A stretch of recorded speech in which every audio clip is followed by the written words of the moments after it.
Halo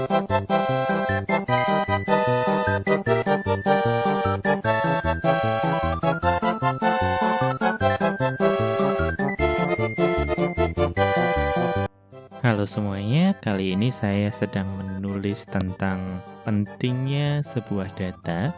Cerita itu sebenarnya sudah saya tulis dalam bentuk Microsoft Word. Bagi kalian yang malas untuk membaca, kalian bisa mendengarkan cerita di sini yang dibacakan langsung oleh penulisnya. Ceritanya berjudul Toko Tetangga.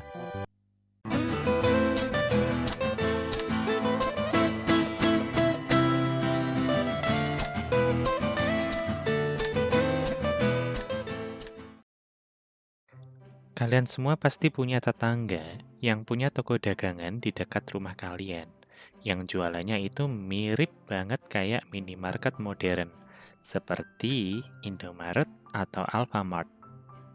Bahkan saya yakin, saat kalian kecil atau di zaman-zaman dulu, kalian belanjanya pasti ke toko tetangga itu kan? Masih ada nggak toko tetangga di tempat kalian? Atau udah hilang? Saya sendiri masih ingat, ketika kecil dulu selalu beli jajan di toko tetangga depan rumah. Mbak Farida nama pemiliknya, yang entah kenapa selalu dipanggil Mbak padahal udah ibu-ibu dan anaknya udah gede-gede. Di toko Mbak Farida itu, saya biasanya beli jajan Citos, kacang mayasi rasa bawang, susu bantal, dan masih banyak lagi yang lain. Mengingat saya dulu suka ngemil pas kecil, tapi nggak gemuk-gemuk. Nggak cuma snack, barang-barang lain seperti parfum, alat tulis sederhana, sembako, juga ada di toko Mbak Farida. Di tempat kalian, pasti ada juga kan toko tetangga kayak gini?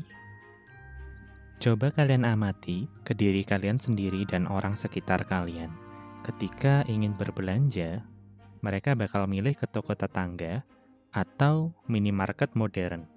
Dan pasti mayoritas akan menjawab minimarket modern. Kalau kalian mau riset, juga udah banyak kok jurnal penelitian yang membuktikan bahwa omset toko tetangga itu menurun ketika di tempat tersebut dibangun minimarket yang modern. Pembangunan minimarket modern di suatu kecamatan itu nggak cukup satu. Tiap PT biasanya bikin lebih dari satu minimarket di satu kecamatan. Dari sini bisa kita simpulkan bahwa bisnis kepemilikan minimarket itu sebenarnya banyak untungnya. Orang mereka semakin menjamur kok. Saya nggak akan bahas kalian harus milih mau belanja di toko tetangga atau minimarket modern, karena semua itu terserah diri dan kesadaran masing-masing. Saya cuma mau bahas bagaimana dan kenapa minimarket modern bisa menjamur, laku keras, dan omsetnya tinggi sampai sekarang. Alasan paling utama mereka bisa seperti itu adalah karena data. Yap, sesuatu yang sering kita anggap sepele, tapi nyatanya bisa menciptakan industri raksasa yang berdiri segitu pesatnya. Coba simak dongeng ini sebentar ya. Pada zaman dahulu, sebelum ada minimarket modern, ada seorang emak-emak bernama Bu Tejo yang sering belanja di toko tetangga. Bu Tejo rutin belanja susu dan popok bayi di toko tersebut. Sampai-sampai pemilik toko hafal dengan merek susu dan popok bayi yang akan dibeli Bu Tejo. Hingga suatu hari, Bu Tejo hanya membeli popok bayi saja, lalu pemilik toko menanyakan, "Nggak sekalian beli susu bayinya, Bu?" Lalu Bu Tejo menjawab, "Oh iya, saya lupa. Untung diingetin.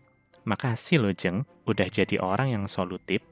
Dan Bu Tejo pun membeli popok dan susu bayi. Dari dongeng itu, coba bayangkan apa yang terjadi jika pemilik toko tidak mengingatkan Bu Tejo untuk membeli susu. Pasti toko itu bakal rugi kan? Karena jika tidak diingatkan, maka satu kotak susu bayi di toko mereka akan tidak jadi dibeli. Tanpa kita sadari, sebenarnya telah terjadi transaksi data di setiap Bu Tejo datang ke toko tetangga tersebut. Kalau ditulis dalam kalimat, Jadinya seperti ini. Bu Tejo membeli susu dan popok bayi. Dan ini dilakukan secara terus-menerus oleh Bu Tejo. Nah, disinilah titik awalnya. Jadi, perusahaan pendiri minimarket modern pastinya punya tim analis data yang merekam data tersebut dari ribuan orang, bahkan ratusan ribu orang. Data yang telah direkam akan diolah, kurang lebih menjadi seperti ini.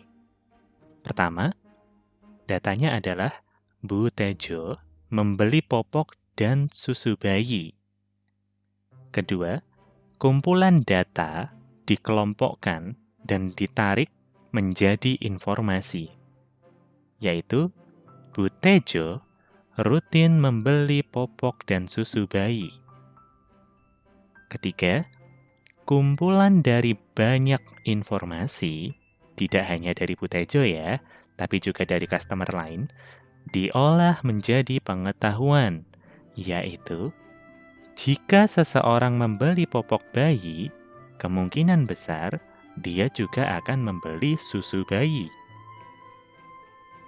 Pengetahuan inilah yang dijadikan dasar untuk minimarket membuat SOP. Sehingga ketika para ibu-ibu belanja ke minimarket dan dia cuma membawa popok bayi ke kasir, maka mbak-mbak kasir akan mengeluarkan kata-kata mutiaranya. Nggak beli susu bayinya sekalian, Bu. Yang itu sebenarnya disuruh sama aplikasi yang ada di komputer kasir. Coba deh, sekali-kali kalian intip ke komputer kasir. Pasti ada tulisan semacam ini. Woi mbak kasir, ingetin orangnya buat beli susu bayi. Kalau enggak, gajimu bakal dikurangi. Ingat, ijazahmu lagi kita tahan. Bercanda, nggak sejahat itu kok tulisannya. Nah, ini cuma kasus popok dan susu bayi aja. Belum kasus yang lainnya ya. Intinya, minimarket modern itu bertindak berdasarkan data yang diolah menjadi pengetahuan. Mereka mau mengambil data dan membayar orang untuk mengelolanya. Sedangkan toko tetangga tidak. Dari dulu sampai sekarang, toko tetangga ya gitu-gitu aja kan. Sehingga kita seringkali salah menilai. Minimarket modern sudah memanfaatkan data untuk berbagai macam SOP mereka. Contohnya seperti, pertama, mengingatkan pelanggan tentang barang yang mungkin lupa dibeli. Pulsanya nggak sekalian, Mas. Gulanya sekalian, Bu. Korek apinya sekalian, Pak. Kedua, menentukan jumlah stok barang. Ketiga, menentukan barang apa yang sebaiknya dipromosikan. Sering kan kalian pas di kasir tiba-tiba ditawari, ini loh teh botolnya yang lagi promo, beli 2 dapat 3 atau sejenisnya. Keempat, menentukan letak display barang. Kalau kalian amati, mereka selalu naruh mie instan dekat bumbu-bumbu instan, parfum dekat skincare, rak makanan ringan selalu dekat kulkas minuman, dan rak mainan selalu di dekat kasir. Itu semua sudah melalui riset pengambilan data pastinya. Data itu tidak diam, sehingga pengetahuan darinya juga akan terus berkembang. Misal, dalam kasus Bu Tejo tadi, dia rutin membeli popok dan susu bayi, lalu pada suatu hari, dia membeli barang lain, yaitu obat sakit kepala dan minyak kayu putih. Pengetahuan apa yang dapat kita ambil? Apakah Bu Tejo bermaksud mencampur susu bayi dengan obat sakit kepala dan minyak kayu putih? Tentu tidak. Pengetahuan yang bisa kita ambil adalah, pertama, Bu Tejo rutin membeli popok dan susu bayi. Artinya, Bu Tejo pasti punya bayi. Yang kedua, orang yang punya bayi rentan mengalami stres, sehingga membutuhkan obat sakit kepala dan minyak kayu putih. Masalah Bu Tejo aja bisa sepanjang ini. Nah, itulah cerita tentang pentingnya data. Peranan data itu sangat penting dan data juga terus berkembang. Barang siapa mau merekam dan mengolah data, maka dia akan jadi pemenang. Di kesempatan berikutnya, saya akan membahas tentang data lagi dalam kasus-kasus yang lebih serius. Jika kalian punya pertanyaan, bisa komentar di bawah atau kirimi saya email. Linknya ada di deskripsi. Jangan lupa dukung channel ini dengan klik like dan subscribe. Sampai jumpa.